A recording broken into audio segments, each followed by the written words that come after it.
Observe frequency சொல்றேன் 52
Find the mean of the distribution. Find the mean of the distribution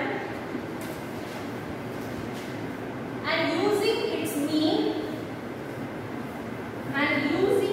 mean bracket full rounded to 1 decimal. Rounded round off சொல்லுவோம்ல rounded to 1 decimal. Bracket close பண்ணிக்கோங்க. As find the lambda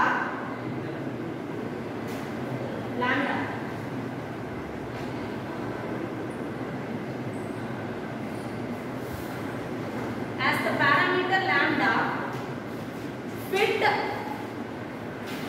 a Poisson distribution. Fit a Poisson distribution. Full stop. Test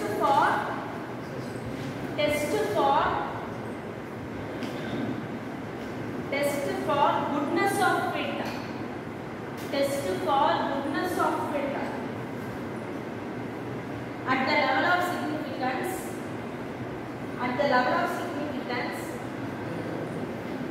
alpha equal to 0.05. Test for goodness of fit at the level of significance, alpha equal to 0.05. If the solution is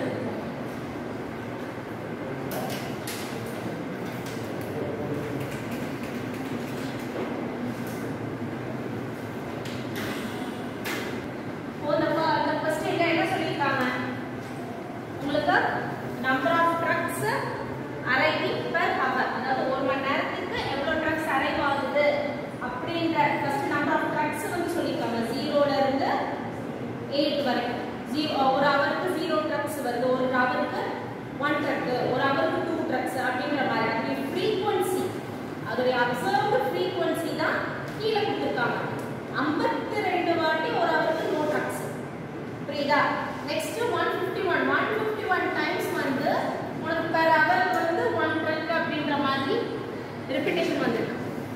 சொல்றது புரியுதா? frequency-னா என்ன? number of times அந்த இது occur ஆகும். Okay, அப்போ அந்த கீழ பாத்தீங்கன்னா 1 க்கு நேரா என்ன வேல்யூமா இருக்கு? 151. அதுக்கு என்ன மீனிங்? 151 times எனக்கு per hour க்கு 1 truck அப்படின்றது அந்த ஈவென்ட் வந்து happen அப்படின்னு சொல்றேன். புரியுதா? சர்வே எடுப்பாங்கல்ல, ஒவ்வொரு மணி நேரத்துக்கு எடுக்கிறாங்கன்னு வச்சுக்கோங்க. ஃபர்ஸ்ட் ஒரு மணி நேரத்துக்கு உனக்கு ட்ரக்ஸே வராது. இப்போ வந்து இன்னைக்கு டே ஃபுல்லா நம்ம கால்குலேட் பண்றோம்னு வச்சுக்கோங்க, 24 hours. ஓகே, ஸோ மார்னிங் 7ல இருந்து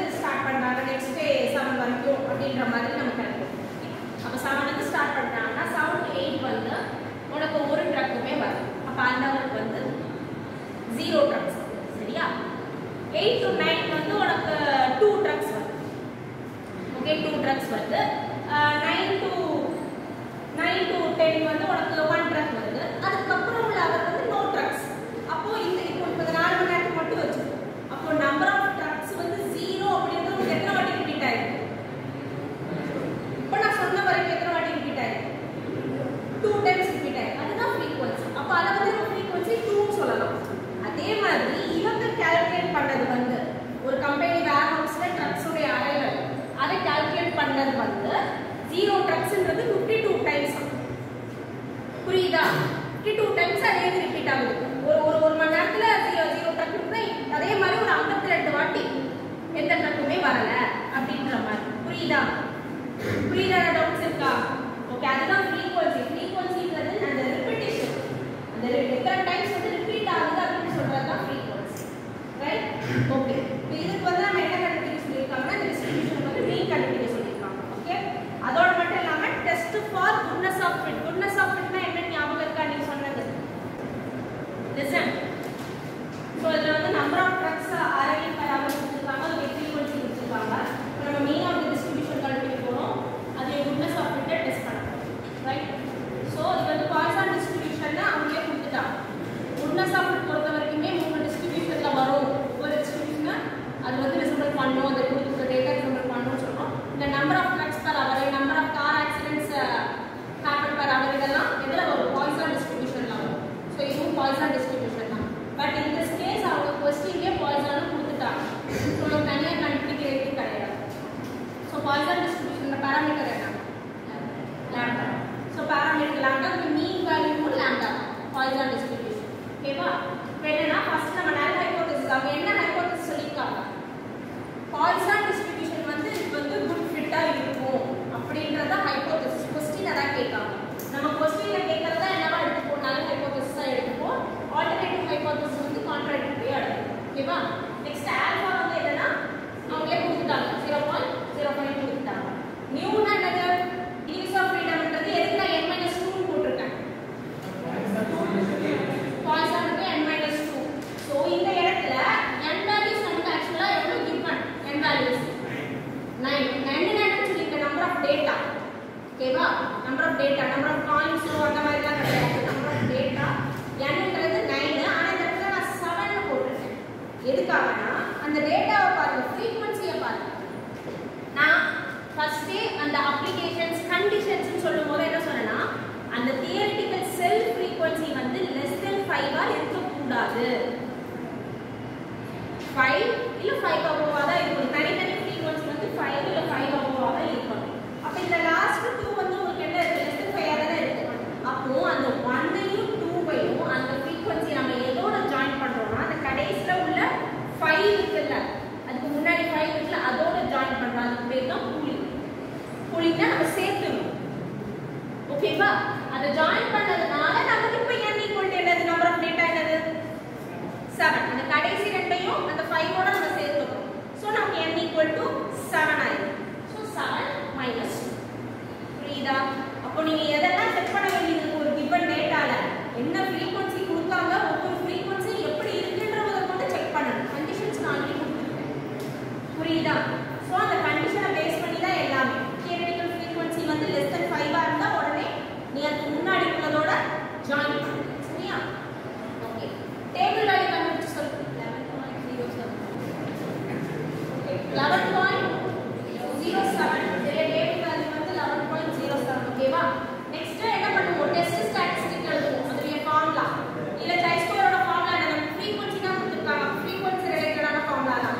summation observed frequency minus expected frequency whole square divided by expected frequency. இப்போ நம்மட்ட என்ன ஃப்ரீக்வன்சி மட்டும் தான் இருக்கு? அப்சர்வ்ட் மட்டும் தான் இருக்கு. எக்ஸ்பெக்டட் நம்ம தான் டேபிள் போட்டு ஃபைண்ட் அவுட் பண்ணனும். சரியா? ஆனா நமக்கு இன்னொரு क्वेश्चन கேட்டிருக்காங்க. என்ன கேட்டிருக்காங்க? Find the mean of the distribution. Just hypothesis test மட்டும் சொல்லல, மீன் ஆஃப் தி டிஸ்ட்ரிபியூஷனும் கண்டுபிடிக்க சொல்லிருக்காங்க. அதனால மீன் ஆஃப் தி டிஸ்ட்ரிபியூஷன் அதுலயே ஃபார்ம். என்ன formula? Summation fi into xi divided by fi. fன்றது என்னதுன்னா ஃப்ரீக்வன்சி. ஓகேவா? ஒவ்வொரு frequency into that number plus அப்படிங்கற மாதிரி வரும். நான் சொல்றேன். அடுத்து என்னன்னா to fit we require m. ன்றது என்னதுன்னா மீன் வேல்யூ. மீன் வேல்யூ தான் நம்ம m ன்னு நோட்டேஷன் கொடுப்போம். சரியா? Next Poisson distribution. நெக்ஸ்ட் என்ன பண்ணுவோம்? நம்ம எக்ஸ்பெக்டட் ஃப்ரீக்வன்சி எப்படி கண்டுபிடிப்போம்? எக்ஸ்பெக்டட் ஃப்ரீக்வன்சி லாஸ்ட் சம்ல எக்ஸ்பெக்டட் ஃப்ரீக்வன்சி எப்படி கண்டுபிடிக்கணும்னு சொன்னேன். எக்ஸ்பெக்டட் ஃப்ரீக்வன்சி எப்படி கண்டுபிடிக்கணும்னு சொன்னேன்?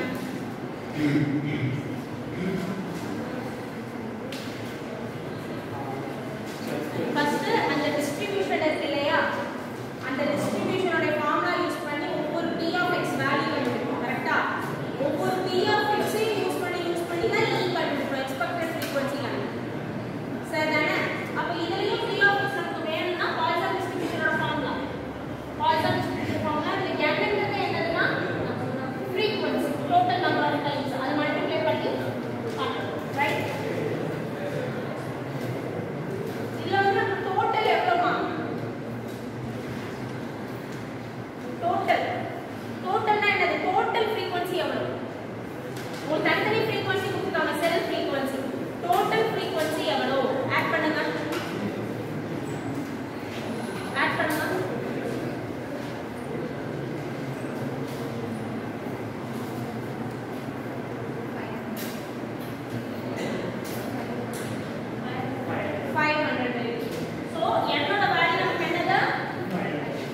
the sample analysis of examination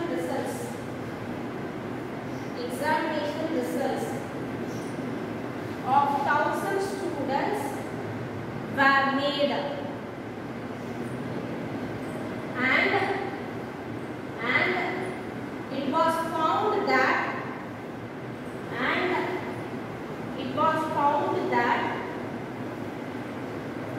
260 failed, 110 first class, 420 second class, and rest obtained third class. Was found that 260 failed, 110 first class, 420 second class, and rest obtained third class. Full stop. Do these data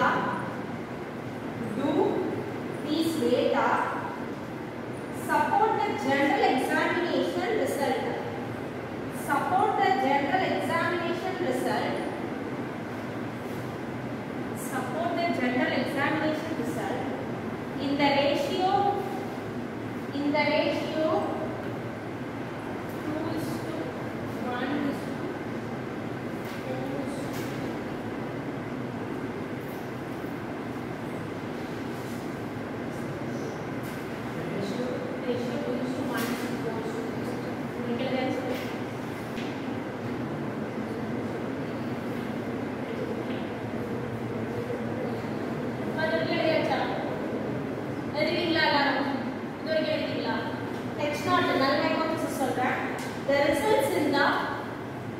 The results in the four categories. The results in the four categories or in the ratio. The results in the four category or in the ratio AR or in the ratio and the 2:1:4:3 and the ratio. H1 of better not in the ratio. H1 எழுதுங்க not in the ratio. நமக்கு level of significance இங்க கொடுத்திருக்காங்களா? level of significance கொடுக்கல. அப்ப நம்ம என்ன செய்யலாம்? 0.09 ஓகேவா? அடுத்து வந்து degrees of freedom. Degrees of freedom n - 1. இங்க n - 1. n என்னது நமக்கு 4. ஃபர்ஸ்ட் நான் ஒரு ரிசல்ட் அனலைசிஸ் நடக்குதுமா. ரிசல்ட்ஸ் எக்ஸாமினேஷன் ரிசல்ட்ஸ் வரும்ல, அதை அனலைஸ் பண்ணுவாங்கல்ல. இத்தனை பேர் ஃபெயில், இத்தனை பேர் ஃபர்ஸ்ட் கிளாஸ், இத்தனை பேர் செகண்ட் கிளாஸ் அனலைஸ் பண்ணுவாங்க தெரியுமா? அந்த மாதிரி ரிசல்ட் அனலைசிஸ் நடக்குது. 1000 ஸ்டூடெண்ட்ஸ் உடைய ரிசல்ட்ஸ் வந்து இது வந்து சாம்பிள் அனலைசிஸ். சரியா? 1000 ஸ்டூடெண்ட்ஸ் உடைய ரிசல்ட்ஸ் அனலைஸ் பண்றாங்க. அதுல என்ன சொல்றாங்கன்னா 260 fail 4 category fail, first class, second class, third class. அது டேட்டா கொடுத்துட்டா 260 ஃபர்ஸ்ட் கிளாஸ் ஃபெயில், 110 வந்து ஃபர்ஸ்ட் கிளாஸ், 420 வந்து செகண்ட் கிளாஸ், ரெஸ்ட் வந்து தேர்ட் கிளாஸ் அப்படி. அப்போ உங்களுக்கு என்ன ஃப்ரீக்வென்சி கொடுத்துருக்காங்க? Observe frequency. அதுல என்ன நம்பர்லாம் அப்சர்வ் ஃப்ரீக்வென்சி?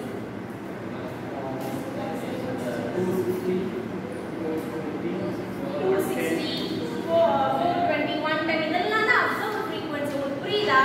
அப்சர்வ் ஃப்ரீக்வென்சினா என்ன சொல்லிருக்கேன்? ஒரு விஷயமே இத்தனை வாட்டி ரிப்பீட் ஆகுது. இப்போ அந்த ஃபெயில் அப்படின்ற இதுவே உனக்கு எத்தனை டைம் ரிப்பீட் ஆயிருக்காங்க? 260 ஸ்டூடண்ட்ஸ் ஃபெயில் ஆனதுனால அந்த ஃபெயில்ன்றது 260 டைம்ஸ் ரிப்பீட் ஆயிருக்கு. அதனால அப்சர்வ் ஃப்ரீக்வென்சி அந்த இடத்துல என்னது? 260. புரியுதா? அதுதான் ரிப்பீட்டேஷன் வந்து அந்த இடத்துல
ஓகேவா? அப்போ 2/10